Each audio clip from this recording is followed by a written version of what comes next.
नमस्कार दोस्तों।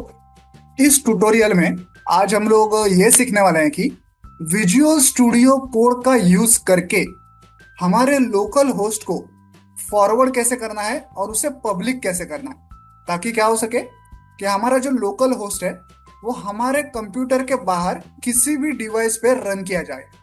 ओके, इसका क्या मतलब है मैं आपको समझाता हूँ। देखिए, यहाँ पे मेरे पास एक HTML फाइल है।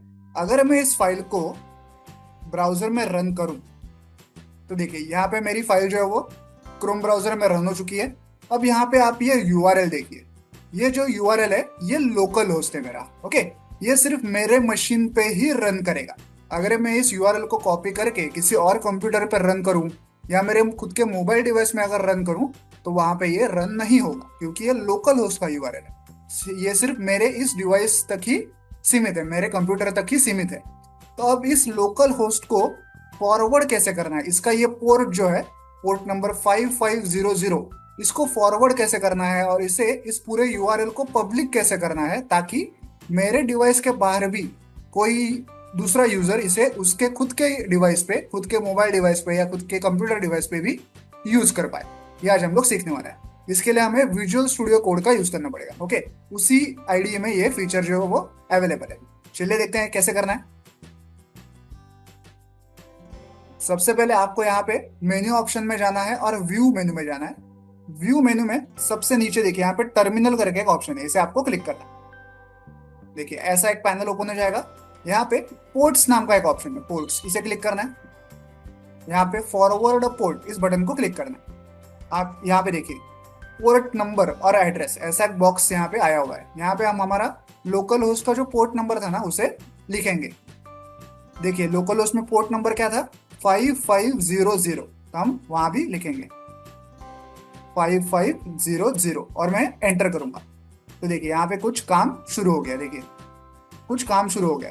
आमतौर पर ना एंटर करने के बाद ही ब्राउजर के अंदर ही एक पेज ओपन हो जाता है, जहां पे हमें कहा जाता है कि भाई अपना गिटअप का जो आईडी और पासवर्ड है उससे आप लॉगिन करो और आगे की कार्रवाई पूरी करो।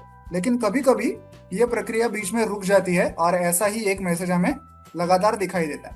ओके, तो हमें क्या करना है, सिंपली 5 से 10 सेकंड तक वेट करना है कि भाई खुद से कोई वेब पेज ओपन हो रहा है क्या। अगर नहीं हो रहा है तो हमें सिंपली यहाँ पे शो लॉग ऑप्शन को क्लिक करना है। तो यहाँ पे आपको ढेर सारे ऐसे मैसेज दिखेंगे। यहाँ पे आपको गिटहब का यूआरएल कहीं लिखा है क्या वो चेक करना है। देखिए मैं ढूंढ रहा हूँ यहाँ पे। देखिए यहाँ पे मुझे मिल गया। देखिए please log in into https://github.com/login/device। अब मैं इस पूरे यूआरएल को कॉपी करूंगा और ब्राउजर में इसे रन करूंगा। फिर मुझे अपना गिटहब का जो अकाउंट है उससे वो लॉगिन करने के लिए बोलेगा, वो मैंने पहले ही कर लिया है। और एंड में मुझे वो ये कोड डालने के लिए कहेगा। ओके, तो मैं ये सब कर रहा हूँ। देखिए, तो देखिए यहाँ पे मैंने वो यूआरएल पेस्ट करके रन कर दिया, तो मुझे मेरा जो गिटहब का अकाउंट है उससे वो साइन इन करने के लिए कह रहा है। ओके, क्योंकि मैंने पहले ही साइन इन कर लिया था आईडी और पासवर्ड डाल के, इसलिए मुझे यहाँ पे सिर्फ कंटिन्यू करने के लिए कह रहा है। आपको शायद हो सकता है कि आईडी और पासवर्ड डालने के लिए वो कहेगा। ठीक है, कंटिन्यू करने के बाद ये कोड डालने की एक विंडो आएगी। तो कोड भी हमें वहां पे मिल चुका है। देखिए ये वाला, तो इसे कॉपी करना है आपको पूरा और यहाँ पे पेस्ट करना और कंटिन्यू पे क्लिक करना है। ये सब हम तभी कर रहे हैं जब वो ब्राउजर जो है अपने आप गिटहब का पेज ओपन नहीं कर रहा है। नॉर्मली तो वो कर देता है खुद से ही गिटहब का पेज ओपन, तो वहां पे आपको सिर्फ आईडी और पासवर्ड डालना है और गिटहब से लॉगिन कर लेना है। ठीक है, इतना ही काम करना है। ये सारी जो मेहनत है हमें तब करनी पड़ रही है जब खुद से वो पेज ओपन नहीं हो रहा है, तो हमें उस शो लॉग में जाके ये सब कॉपी वॉपी करना पड़ रहा है। ओके, अब मैं कंटिन्यू कर रहा हूँ। अभी मुझसे कह रहा है कि ऑथोराइज विजुअल स्टूडियो कोड, तो मैं इसे क्लिक करूंगा। ठीक है, तो यहाँ का हमारा काम हो चुका है। मैं वापस पीछे जा रहा हूँ।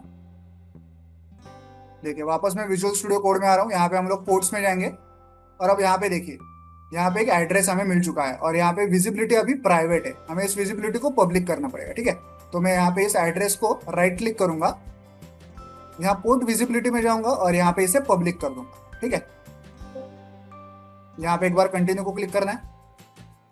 अब देखिए, अब यहाँ पे विजिबिलिटी पब्लिक हो चुकी है। अब मैं अगर इस यूआरएल को यहाँ पे कॉपी करूँ, यहाँ पे कॉपी का बटन है, इसको मैं कॉपी कर रहा हूँ और अगर मैं यहाँ पे वो यूआरएल पेस्ट कर दूँ तो देखिए उस यूआरएल से भी मेरा ये जो वेब पेज है वो रन हो चुका है।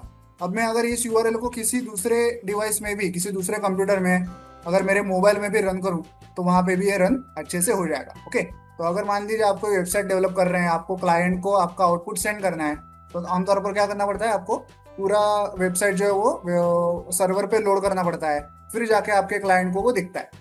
तो इतनी मेहनत ना करते हुए आप सिर्फ ऐसा यूआरएल लोकल उसको फॉरवर्ड कर सकते हैं और अपने क्लाइंट को ये यूआरएल सेंड कर सकते हैं। अब अगर अगर मुझे फॉरवर्डिंग बंद करना हो तो देखिए यहाँ पे मुझे जाना है, यहाँ पे क्रॉस वाला बटन है स्टॉप फॉरवर्डिंग, इसे मुझे क्लिक करना है, तो हमारा फॉरवर्डिंग स्टॉप हो गया।